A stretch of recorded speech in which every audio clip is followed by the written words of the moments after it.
Some characteristics of an effective I do. They need to be physically performing the task while guiding. So you're guiding yourself as you perform the task. You need to describe each individual step that is important. You need to make predictions, verbalize confusing points, and demonstrate fix-up strategies. What is not a think aloud is it's not a model. It doesn't present general background information. It's not only a response to student errors, and it's not a model of a skill or a strategy unrelated to the current objective. So it needs to be very well thought out and making sure that you're aligned to that learning objective as you're working through it.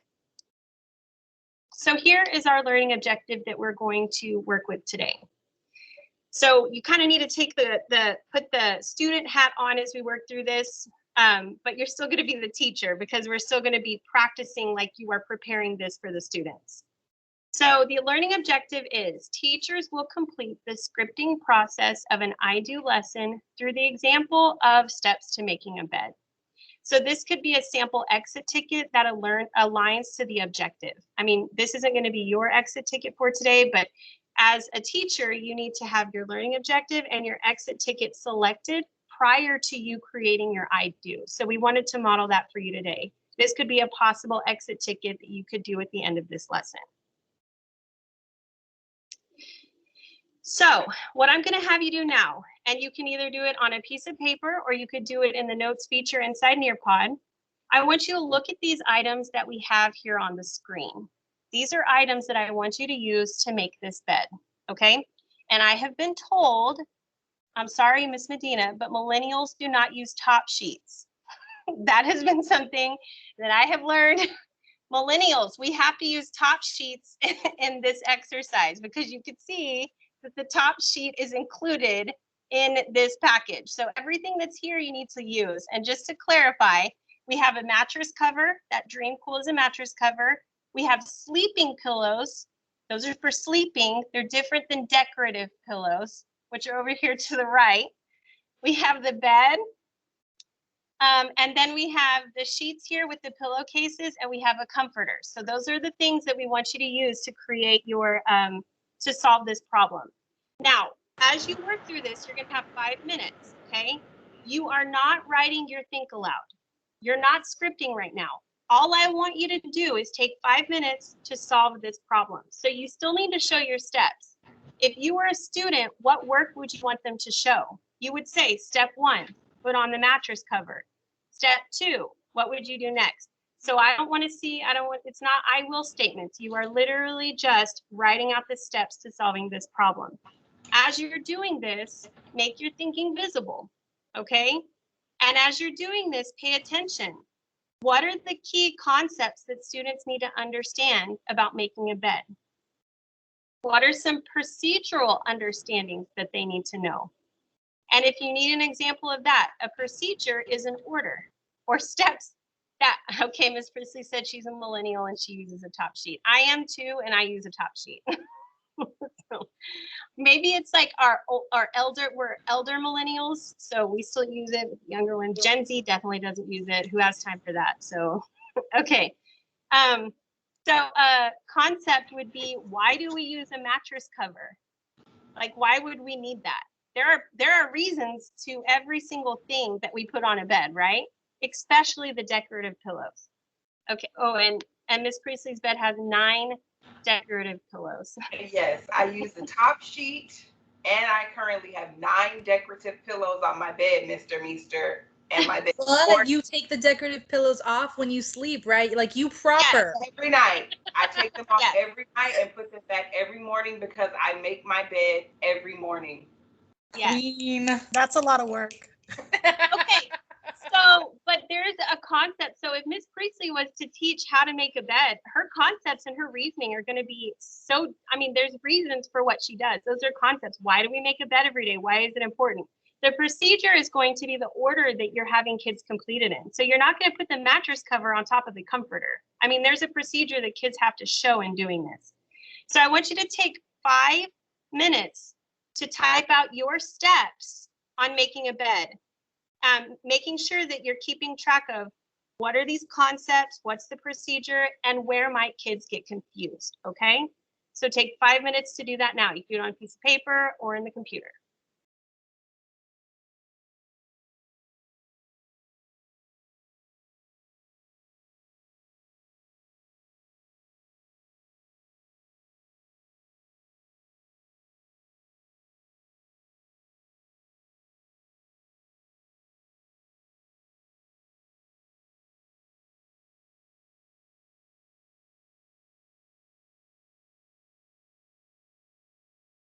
I have a clarifying question. Yes, Mr. Sanchez, there is a fitted sheet and a top sheet.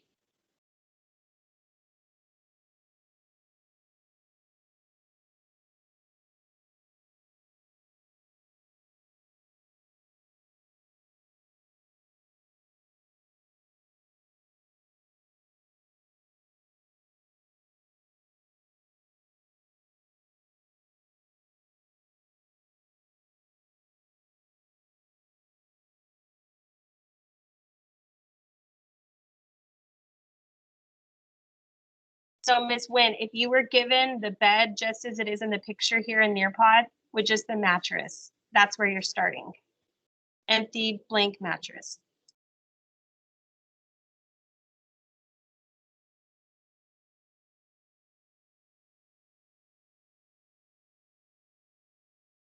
This is Egyptian cotton, Mr. Prieto.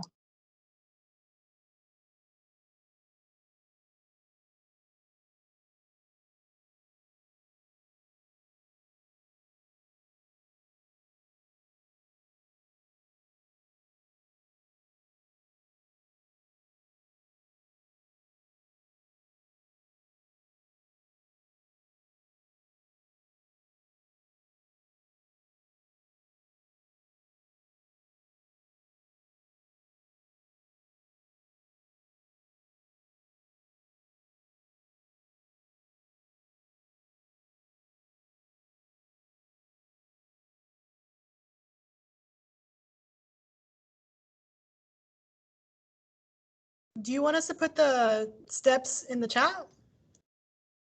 No, ma'am, we're actually going to use them later. So they're kind of your notes to help you start scripting in a bit. But this is the process that we want you to take as you start to script your I do. You need to work through what you would like to see students do first. So just hold on to the work. Thank you for the question.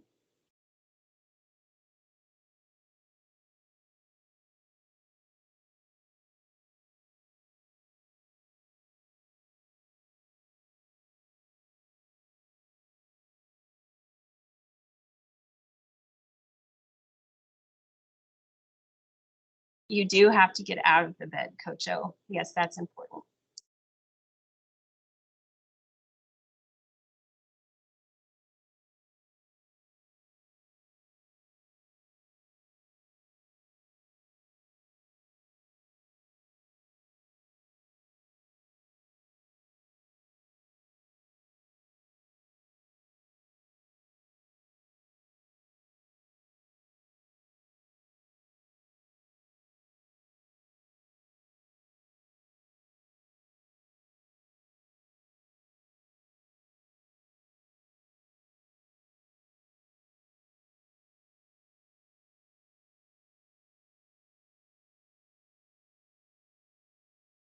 Ms. Garcia, I don't even iron my clothes.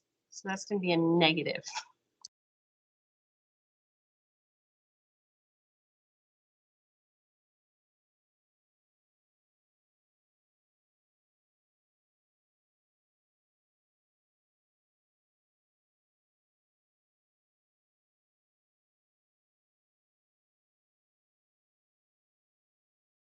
Mr. Medrano, you got too much time on your hands, sir. I'm going to call him on that one. I doubt it.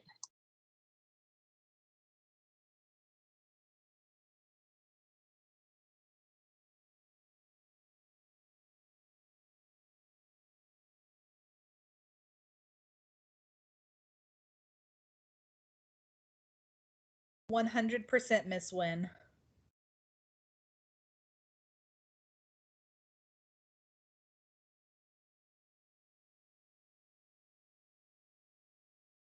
Okay, take about 1 more minute and then we're going to come together and share.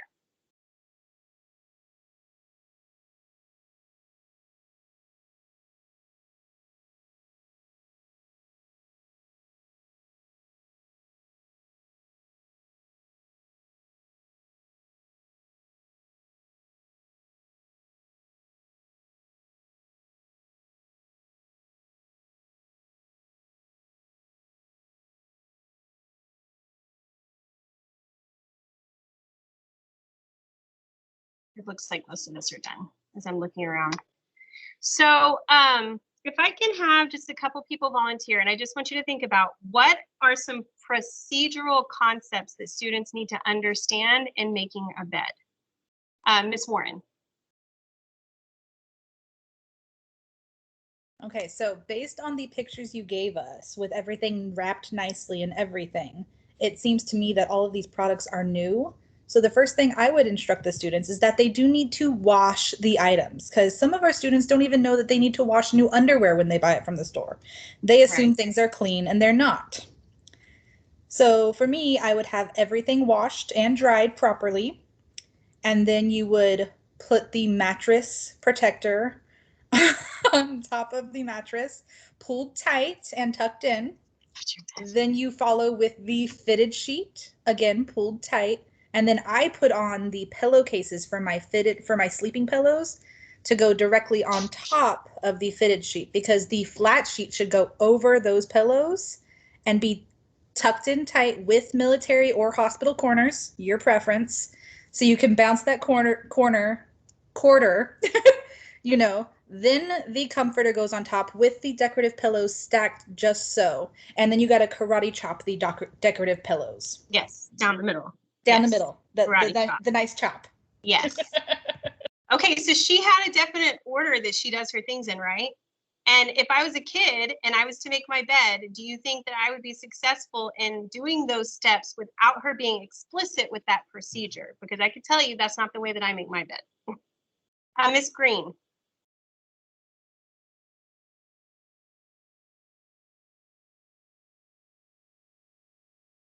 There, Miss Green?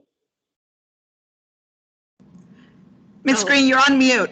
Yeah, I was gonna say, I think first also the kids need to know the difference between a fitted sheet and a flat sheet. Mm-hmm. So making sure that you are, that the kids understand that the fitted sheet is the one that has the elastics on the corner so that they're able to be tucked in neatly on the corners, and that the flat sheet doesn't have that. So that's something that they need to know. Yes, exactly. Can anybody else speak to the procedure? What are some procedures that you would need to punch if you were to teach this? Mr. Blanton. So I want to go ahead and preface this as I'm one of the younger millennials that didn't really make his bed a lot when I was growing up, and I probably should have. My mom didn't get on to me about it. But the main thing that I would preface is that you need to make sure that all sides are even on the bed, especially when it comes to putting down the fitted cover and then like the little sheet on top that all of y'all use except for me. You need to put that on there too. But the thing is, you have to make sure it's all even and you have enough space on each side. So just making sure that you have enough space where you can put your pillows at. You have enough space to where when you put the blanket on the bed, it doesn't just completely fall off, or it's not on one side or lopsided. So it's just all about making sure you have evenness and no wrinkles. I had the same thing on mine too. I think Mr. Blanton, millennials are just efficient. So I mean, why do you need a top sheet? That's just efficient. Really, honestly, it's just extra bedding, you know. Okay, let's see. I see, is it Miss Kennard? Miss Kennard. The other thing I would make sure to tell them is that on the fitted sheet, that the elastic corners need to go under each corner of the mattress. Because if you don't, it's going to pull up. So you need to make sure to put the foundation in there correctly. If you do it, halfway, your thing's going to fall apart the first night. You're not going to have a great bed then, because once you sleep on it, it's all going to come up. Very good point. I think I saw Mr. Gibson. Yeah, in all this, as we talk about procedural concepts, I think what I'm hearing from everybody, yeah, there's an order, but also giving reason and justification. So that way it's supported why you're doing something, not like you're just doing something. Like if I'm dribbling a basketball and I'm dribbling it, no, I'm dribbling with a purpose. I'm either dribbling it to move out the way or to keep the ball to move it somewhere else. But to keep my focus, along with everybody's order, I think reasoning and justification why you're doing something is a part of that procedural concept. And that moves me into my next point too. So thank you for feeding into that. So the procedural is what you actually want to see students like listing out. What's the procedure that they're following when they are making the bed? But then we need to understand, we need to explain the concept. Why does that matter? Why does it matter, Mr. Blanton, if both sides are even? I mean, there's a reason why we do that. It's because, you know, the sheets will either fall off in the night because they're not evenly distributed. Why do we need to tuck the fitted sheet underneath the mattress? Well, because it's going to come up if we don't do that. So when we're in our videos, we need to make sure when we're live, we're not only explaining the procedure, but the reasoning for it, so that they understand when they're presented with a question like that in the future, or a problem like that in the future. They said, I remember my teacher said I need to do this because, and it just helps them gain a better understanding of why they are completing the steps that they are, instead of just aimlessly following some steps that we put in place. I see Ms. Lotta, your hand is up. I was just saying that if you use math on how to make a bed, you can use words like symmetry or aligned to the edges and the corners, or aligned to the length and width. I don't know, I was making those connections because to me, I think of a bed and I think of a cube, like a rectangular prism. Like I start thinking of polygons. So if this was in math, I would assume that some of the verbiage would like transfer. Perfect. Yeah, absolutely. Which also brings me to, I'm going to let Mr. Prieto speak because his hand was also up, and then I'm going to move on to the next one. Mr. Prieto. Yes, ma'am. So I might be a little bit off topic, but one thing that I'm seeing and hearing from some other teachers is kind of really cool, because when we're drawing out steps, it's very similar to you know, kind of stating the objectives for TEKS. And what we see a lot of times is, especially in math, where teachers might have a different idea of the depth or how far they want to go into something. You know, when I'm looking at the steps, for example, I was listening to Mrs. Warren's steps. I was like, whoa, that's way more than I would ever thought. You know, my objective would be, you know, just to get the sheets on and have a bed that's, you know, that's sleepable.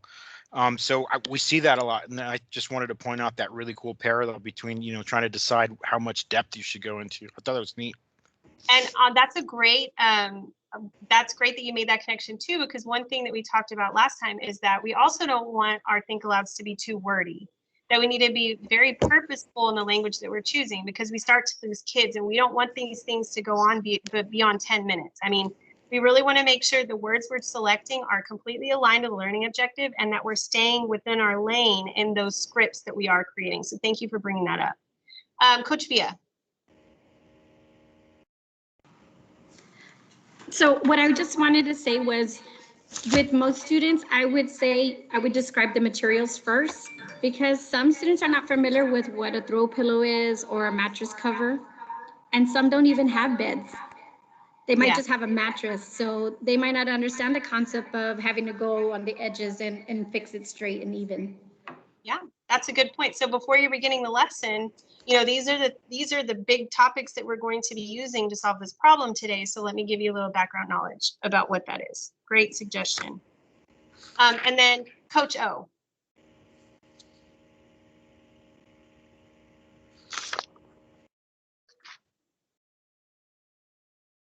Okay, I think he put his hand on. Okay, so moving on. What are the key concepts? So as you worked through that problem today with making the bed, I want you to keep in mind, what are the key concepts that you want students to understand in this process that you're working through and in this process of making the bed? What is the whole point of the learning objective? How does this transfer to other objectives? Why is making the bed important? Why are these parts of the bed important? And then making sure, as you're planning your IDO, to punch those key conceptual understandings in your lesson. So you have to be very strategic about these things that you're including in your IDO lesson, to include misconceptions. Where are kids going to get confused? Coach Villa just mentioned explaining what each of the items were prior to making the bed. Those are all things you need to keep in mind. As you script it out, you're making sure that you are including all of these things in your script. What I do, I just included this slide in here because this is what we do in my 7th grade math pod. And I've been working very closely with Ms. Rashida. She works with Big Rock. She's been going through 7th grade math. And so one thing that we do each week is we create these no-show charts. We'll have a question that my teachers work through, and then they complete their chart with the key conceptual understanding students need to solve the problem. And then what procedurally do students need to understand to be successful in completing this problem? And this is just a chart that we fill out every week for all of the TEKs that we have. So we're going to practice this today. We just had a chance to discuss as a whole group some procedural understandings and conceptual understandings that students need to understand. On your screen, I'm about to prompt you to complete an open-ended question in Nearpod. The question is, what do students need to know conceptually to make a bed? And what do students need to show procedurally to solve the problem? You just need to have one for each. So I'm about to start the question, then I will answer anybody that has a question. So if you don't, you may begin. And we will have 5 minutes to do this. Okay, Ms. Lara? My question was if you were going to give us that in a reference on here, and you have it. You have the 2 questions. That's what I need to know.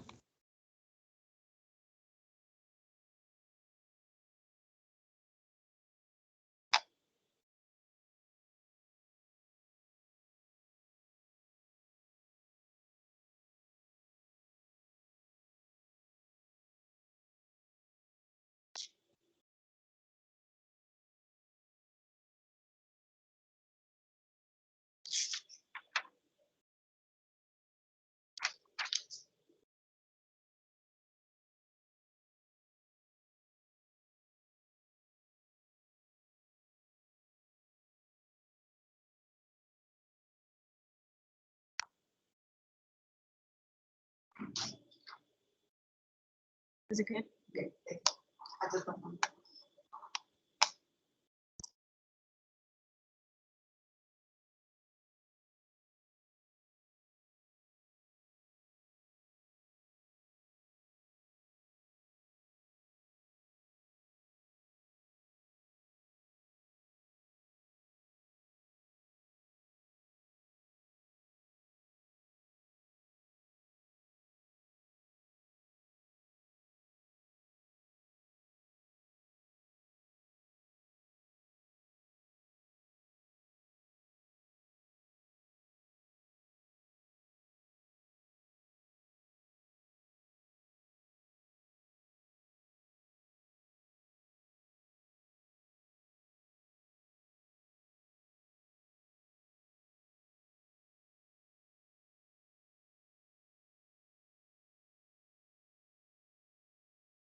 So I'm just sharing one that I read I really liked.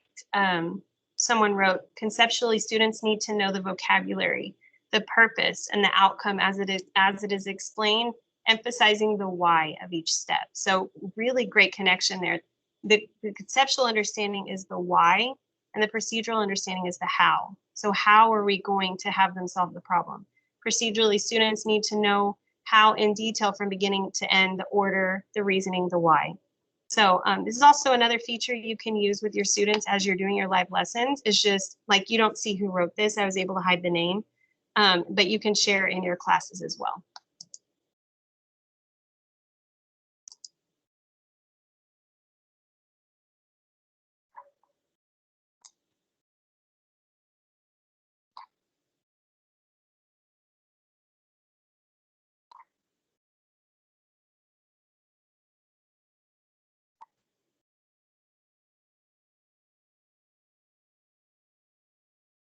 About 18 more seconds. And please make sure you hit enter. If you don't hit enter, I do not get it.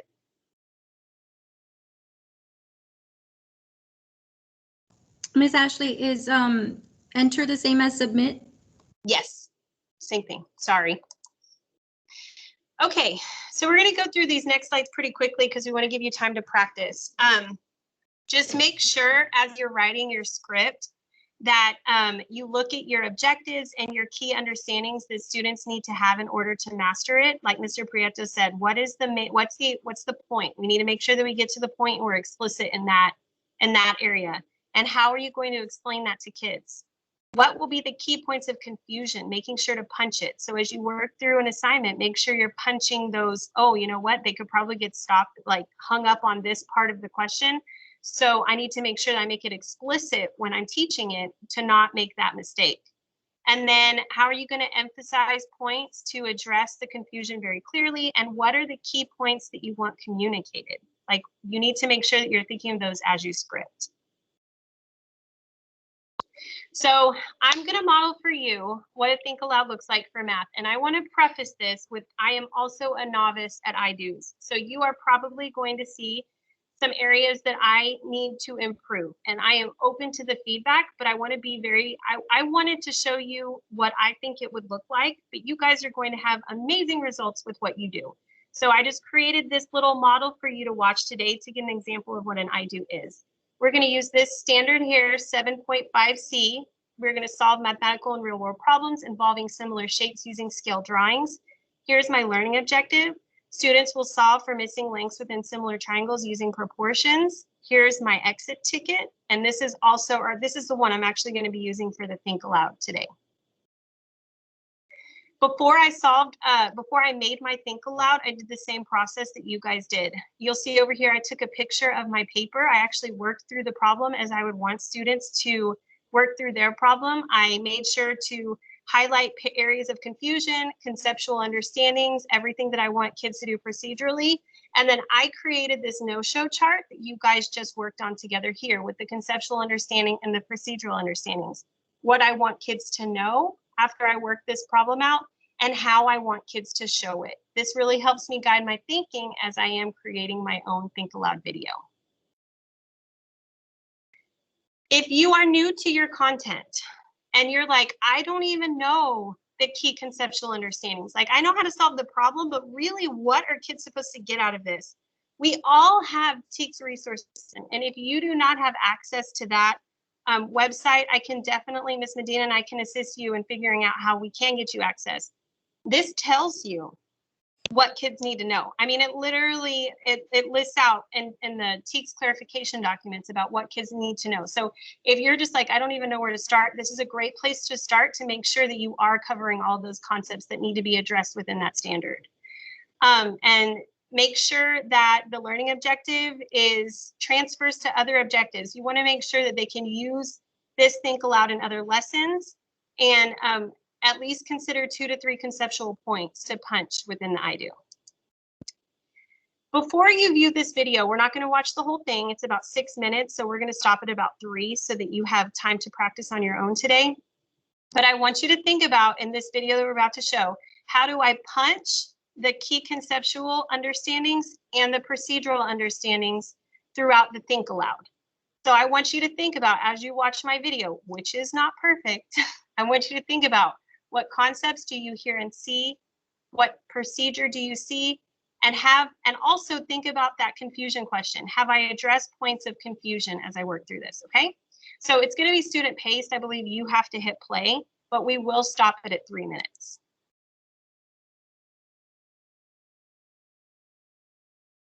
We can begin.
Okay, so can anybody just have one person, because we got to hurry to get to practice. Can anybody tell me a key conceptual understanding that they heard in those 3 minutes that you listened to? Just one person.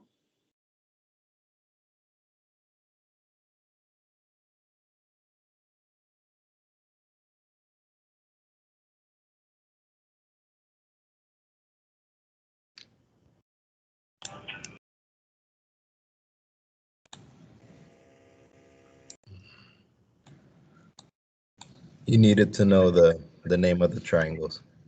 Okay. Anything procedural? Oh, when it Just to came draw out the to, triangles. yes. Draw out the triangles, okay. How could I have improved in my video? separate triangles. Ms. Garcia put that in the chat, but I also agree with her too, because the way that it looked like, if you didn't really think that there was two triangles, you would have just assumed that, oh, I'm just looking at one big triangle. So if you had drawn two separate ones and then labeled them the correct label that you wanted, then that would have been a little bit more simple for some kids to understand. So being more explicit in the drawing. Yes. Perfect.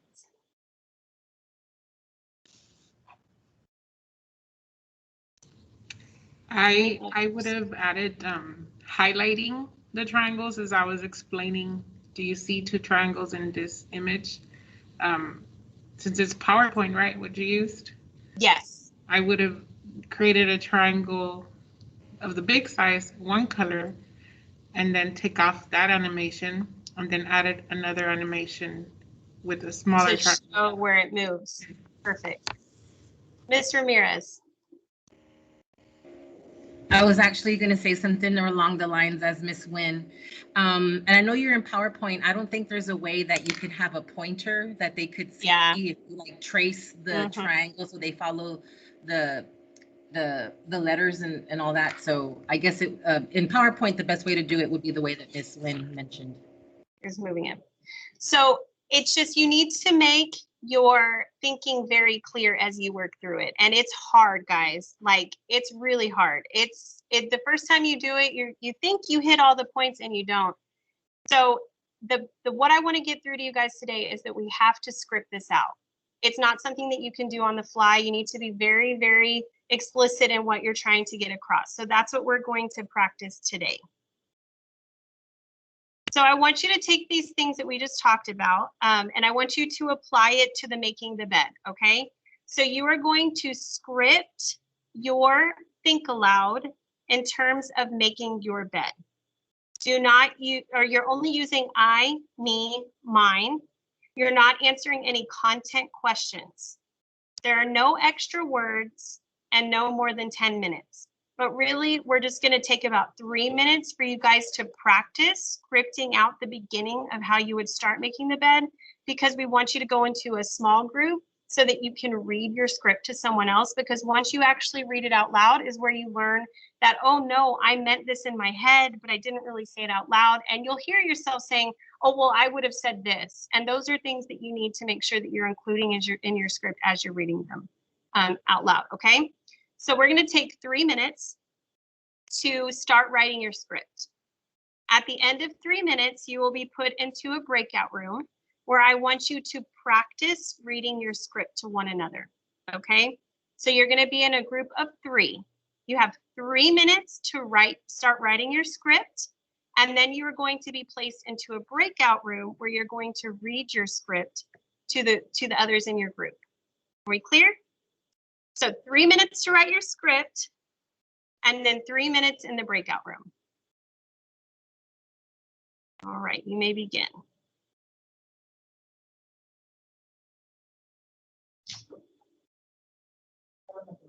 Okay. Okay. Perfect. Thank you.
It's been requested that I put the picture of the bed up, so I'm going to put that up right now.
Hi there, is this our group, I guess?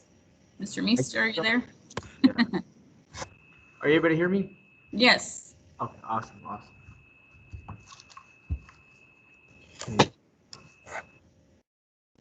Would you want to go first, or you want me to go first, or? That's fine. Mine's, I guess, whatever. I'll try to do it fast because I feel like I have too many steps. So I started with, I will remove and unpack any items that are wrapped up. I will then wash and dry all the sheets and pillowcases. I will have all items available in my room to prepare for the process. I will begin by covering the mattress with a cooling sheet. I will then place the fitted sheets over the cooling sheets or pad. I forgot what I should have called it. The fitted sheet. Sorry, I will place the fitted sheet over the cooling sheets. I will then place the top sheets over the fitted sheets. I will then place the comforter on top. I will place the pillowcases over my pillows. Then I will set up my pillows on my bed. And that's it. Oh, sounds good. I think I went for the straightforward approach. I would start with the mattress cover because I want to start with the first layer of the sheets. Next, I will apply the cover sheets because those sheets are lighter than the comforter. And just in case it gets hot, I can just take off the comforter.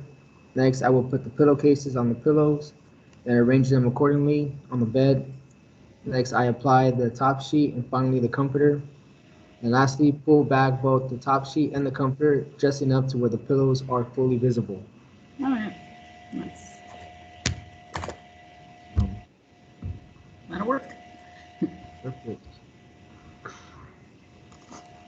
Mr. Meester, are you with us?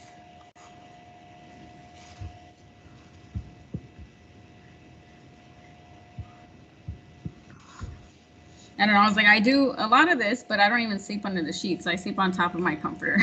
Oh, yeah. Yeah. So, yeah.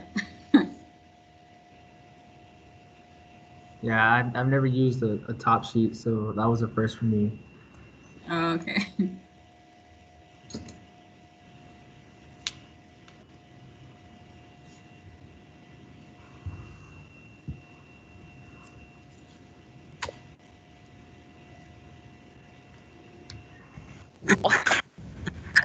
But I'm stop.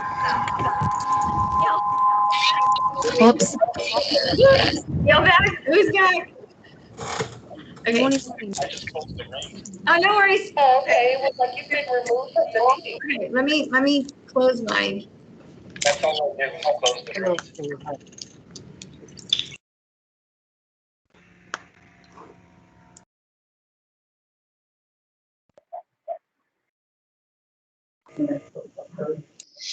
Okay, so the hardest thing about all of this, and this is what Miss Priestley and I were talking about, and it's difficult for me to do as well. And and the more we practice this, the better we're all going to get at it.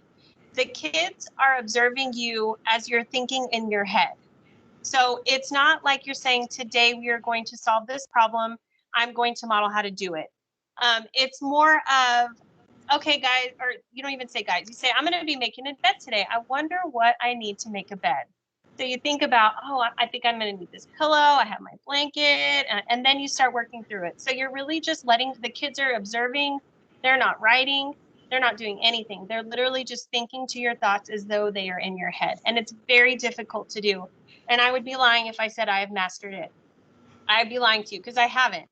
The only way I'm going to get better, though, is by practicing. And I can tell you that scripting is the most useful part of this that I've learned, because there's things that you forget to say until you've actually written it down. And then when you read your script, you realize that you've left pieces out because you thought of those things in your own head, but you haven't made that visible for students. So it's a lengthy process at first, but we will all get better as we practice and make our thinking more visible for students, okay? So thank you very much for working through that. Okay, so the last thing that we are going to do today is our exit ticket. And Nearpod has this really cool feature called Time to Climb. I was going to have you share your I do into Nearpod. We're going to skip that right now because we really want to give you a chance to do the exit ticket. But we were able to jump into different rooms and see you guys work through that. If you have any questions about scripting, please come to us. We'll be more than happy to assist you through those questions. Make sure that you follow these steps every time that you do prepare your I do. You work through the problem first. You identify those key conceptual procedural understandings, address concerns, and write your script. So our exit ticket for today, you have to bear with me, it's the first time I've done it. This is time to climb. There's going to be 3 questions that you guys are going to answer. It is a race to see, I believe whoever answers first gets the most amount of points. We're going to do the underwater one. And the question should come up shortly when I hit start. All right.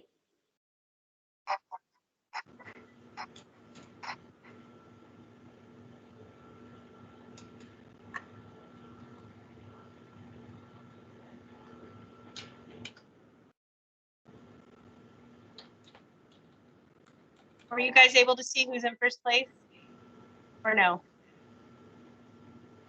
So we have, do you guys, the overall leader is Ms. Mendoza with 896 points. Coach O with 756 points.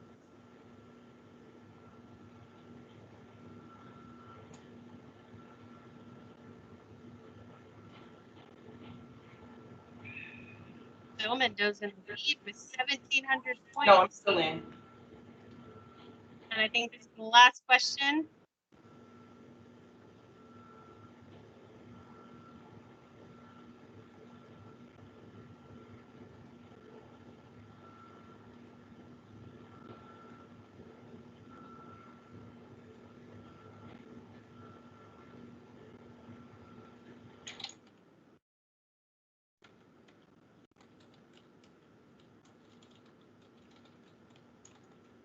Okay, were you able to see the leaders there?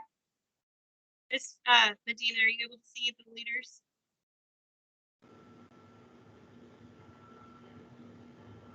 Coach O.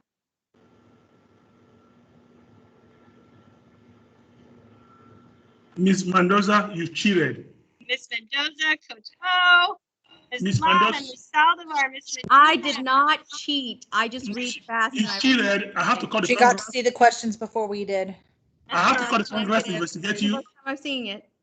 I'm blaming Ashley because she asked to see if it was already playing, so I went back to teams, Oh, and then I went back to the game. I could have I'm won.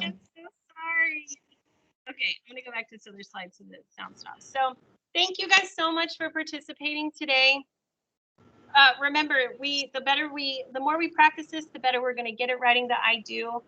The time that we have with students is so precious. So we want to make sure that we are using this process as we work with our students to make sure that we are giving them the best that we can of the content expertise that we have in our head. So this is just making our thinking more visible for students as they work through our assignment. So thank you so much. I hope you guys enjoyed Nearpod and saw how you can apply it to your own classroom with the different things that it has included within it. And if you have any questions about either the I do or Nearpod, we are, Ms. Medina and I are always here to help you guys out. And Ms. Castillo, we have a few announcements. Okay, go for it. First of all, thank you everyone so much for your participation in today's EDGE meeting. Also, I hope you all truly enjoyed the breakfast that we had for you this morning. That was the idea of the counselors. They initiated that idea, and we thought that it would be a wonderful opportunity just to show our appreciation. Please know the counselors keep you, the entire instructional leadership team keeps you guys in mind all the time. And any little small thing we can do to show our appreciation, we are always more than happy to do that for you guys. You have probably seen an email that was sent out by the district regarding Monday. We are expecting to have some inclement weather on Monday, and due to that, we will work remotely on Monday. Monday is President's Day. It is not a holiday for Edgewood. It is a regular work day, so we will be working remotely.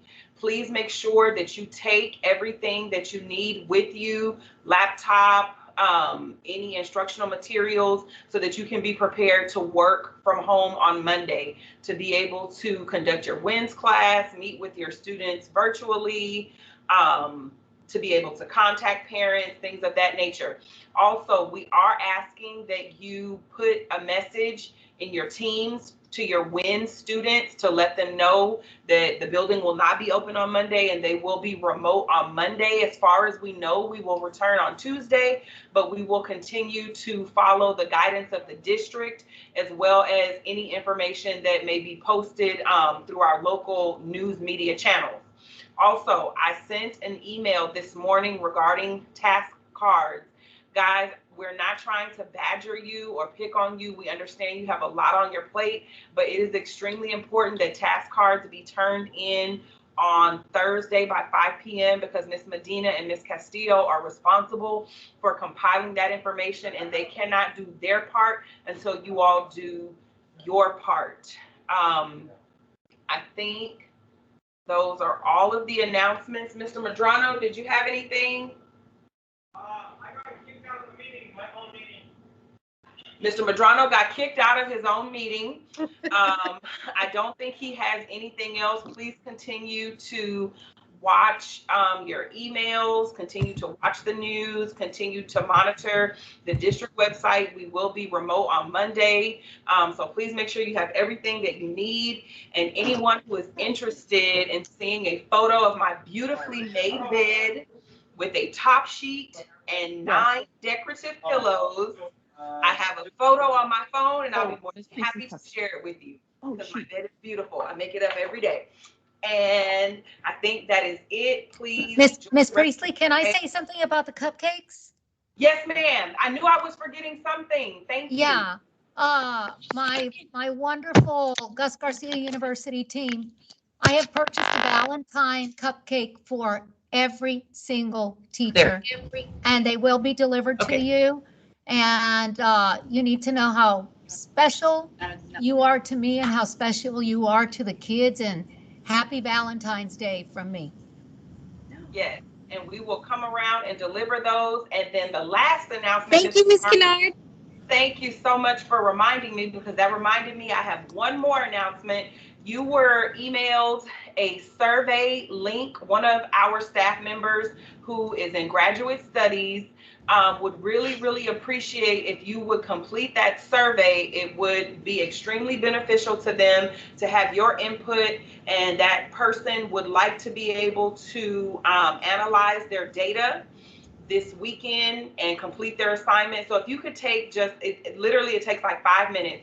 If you could just take 5 minutes and complete that survey, it is regarding teacher incentive pay. So if you could just take a moment and do that survey, we would greatly appreciate it. And I think that's it. Who sent the survey? I sent an email with the link. Okay. It wasn't the same one from A&M? I'm sorry? It wasn't the same one from A&M? Because we got one from A&M. A survey from Dr. White, I thought. No, the one from Dr. White for A&M was to see how she could help us. Oh, this is a Texas bill, right? Yes. And I don't want to reveal the identity of the student. We have several people who are in graduate school, because that can sometimes skew, you know, the data and participation. So please just take an opportunity. The email came from me and it has the link.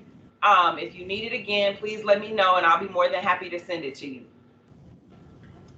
Any other questions? And we'll be around with your special treats. Thank you so much from Ms. Kennard shortly.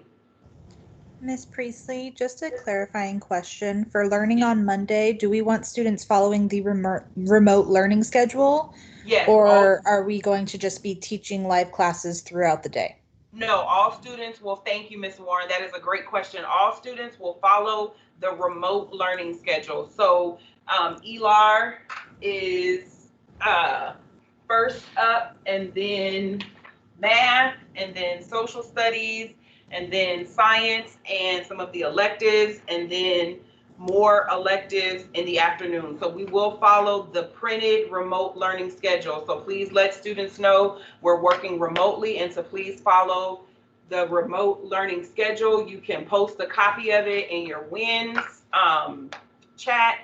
And also, if you get an opportunity, you know, to make contact with students and parents, there is going to be a district-wide messenger announcement that'll go out. So we don't want you to feel obligated to contact each student individually, but if you just happen to have a few free extra minutes, then you can do that. But as long as we have it posted in Teams.